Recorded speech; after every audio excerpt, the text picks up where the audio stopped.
Hospet in central Karnataka. This is my land, a land of mysteries and secrets.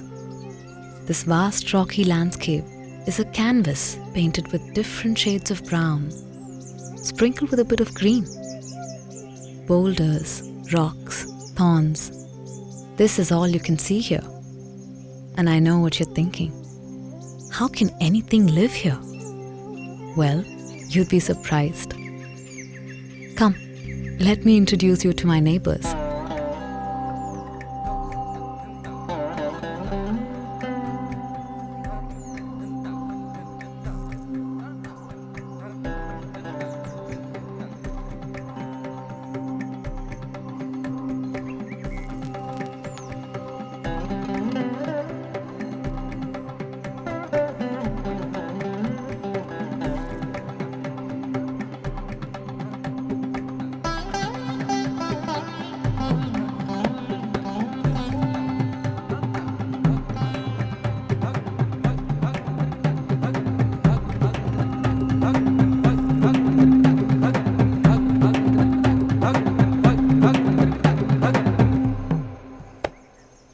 In this blazing heat, all I can think of is a nap. That is if these monkeys stop peeping in. Oops. In the middle of all this monkey business, I completely forgot to introduce myself. Hi, I'm an Indian Sloth Bear. Everybody calls me Bindu because of the little white dot on my forehead. You must have heard several stories about bears. But today, I'm going to tell you a story about me and my friends.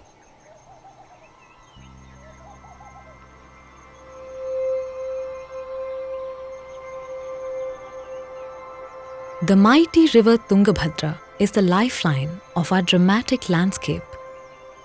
Located on its banks is the magnificent historical city of Hampi, capital of the once great empire of Vijayanagar.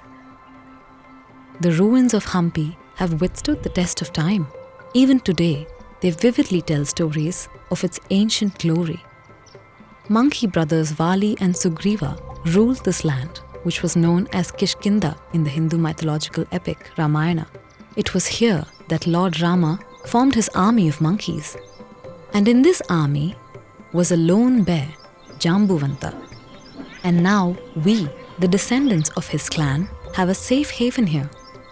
Just a stone's throw away from Hampi is Daroji Sloth Bear Sanctuary, and this is my home.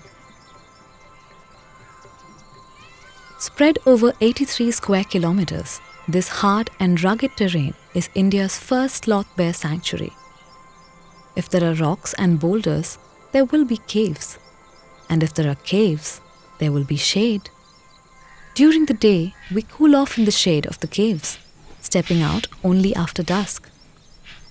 However, sometimes we do roam around in broad daylight too. That's me, right there. We grow up to 6 feet in height, have long sickle-shaped claws, and a large white V over the chest. Bear Rock at Daroji is the coolest place to hang out.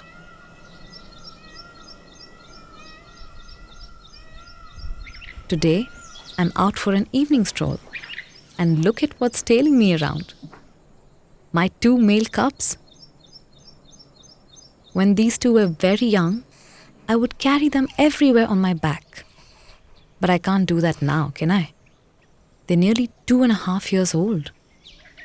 In bear years, that means they will soon leave my protective care to find their own home and fend for themselves. But there's still time for that. Until then, our little family moves together in search of food.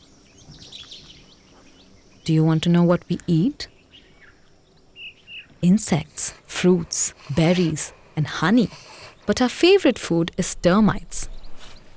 Ooh, I just found some at the base of this tree. Excuse me, while I slurp, slurp, slurp.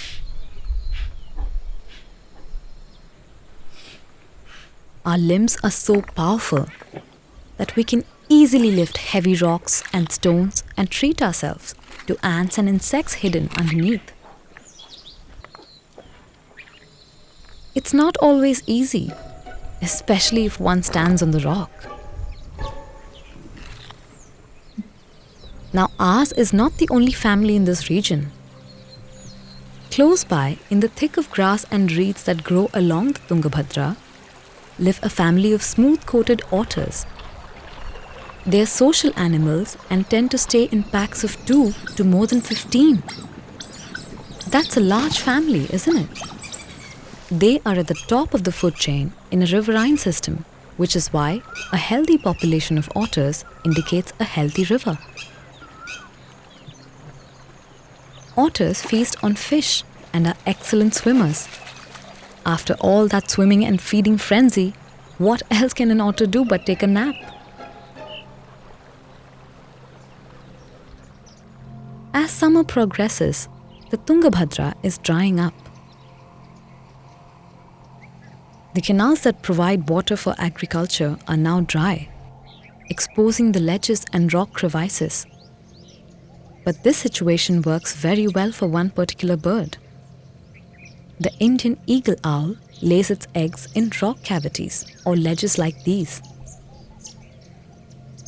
Aw, this nest has a cute little chick.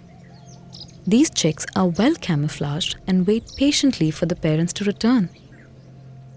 Another bird that is completely at home in the midst of rocks and boulders is the painted spurfowl. Both the male and female spurfowls have little thorn-like projections on their legs called spurs. This pair has come out with its chicks to look for food. Spurfowls feed on insects, berries, seeds and grains by scratching on the ground. While they are busy scratching the ground, we are busy scratching ourselves. Ticks and lice get into our shaggy fur and it causes such a terrible itch.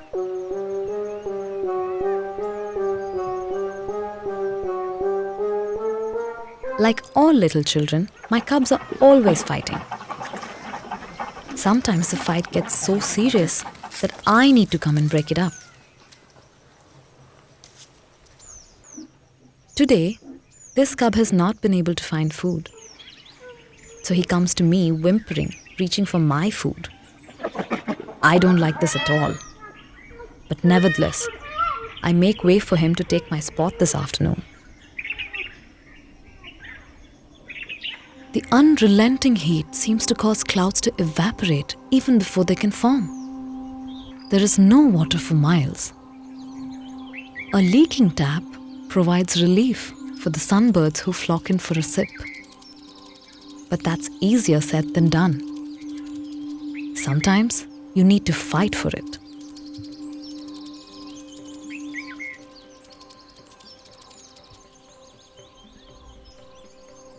Even the smallest puddle between the rocks attracts birds and squirrels from everywhere.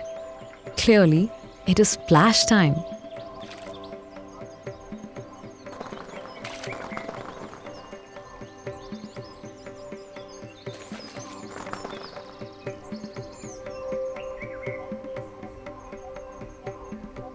But it's not all fun and games for everyone. This peacock has other things on his mind. He unfurls his feathers, showing off his glorious colors as he dances in front of a group of peahen, hoping to impress at least one of them. Some of the young males are trying as well. But with tail feathers like these, nobody is watching them. At least this peacock has an audience. The monkey, however, does not seem to be too impressed and decides to have some fun. These mischief makers, I tell you, always up to monkey business. A few smart ones know that it's best to stay away from monkeys. Close by, yellow wattled lapwings collect and arrange small pebbles to build their nests in the grassland. Back at Bear Rock, once again, this cub wants to share my meal.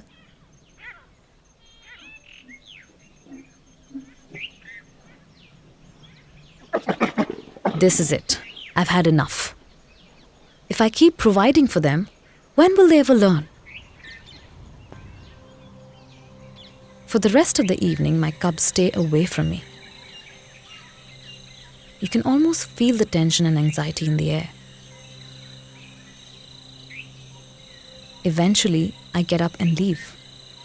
This is the first time my cubs are without me, and I don't know what's in store for them.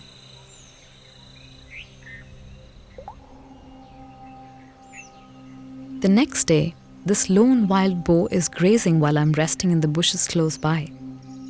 My cubs finally come out at dusk, but we don't cross paths. That night, dark clouds begin to form.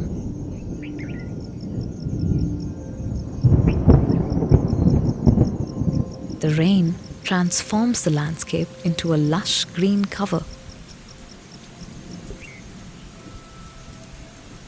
Small streams flow everywhere. The trees that were once bare are now sprouting new leaves.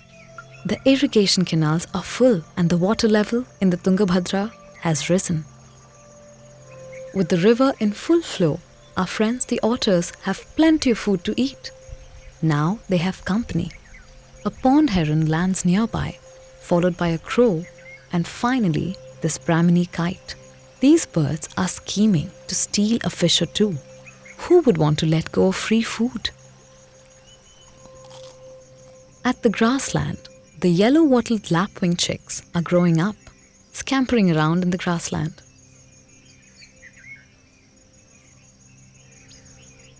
These birds share their area with another unique animal, the fan-throated lizard.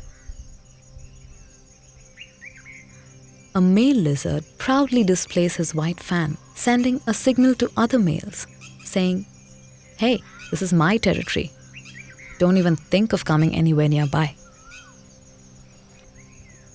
A female has found a good site for its nest and is busy digging a hole. The male continues his vigil. Every now and then, she checks if everything is okay and resumes digging. She lays her eggs and does a nifty job of sealing the hole. And in this way, all of us share a habitat such that we can lead our lives comfortably. Our friends in the Karnataka Forest Department work tirelessly towards our protection. Like us, you would also require land to develop for your needs. Industries, mining, townships, and farmlands. As we have always been your neighbours, there are times when you come into our land, or we make way into villages and fields. The leopards have food easily available to them, and we bears cannot resist the crops you grow. As a solution to such conflicts, the government and the forest department now have regular interactions with the public and also provide appropriate compensation. I think the best way ahead is for all of us to coexist in harmony. For us to survive, we need your help and support in giving us a space. Back at Bear Rock, my cubs have learnt the art of survival. I'm close by, but they're doing fine on their own. For all you know, I may be back next year with my new cubs. Will you come and see me then?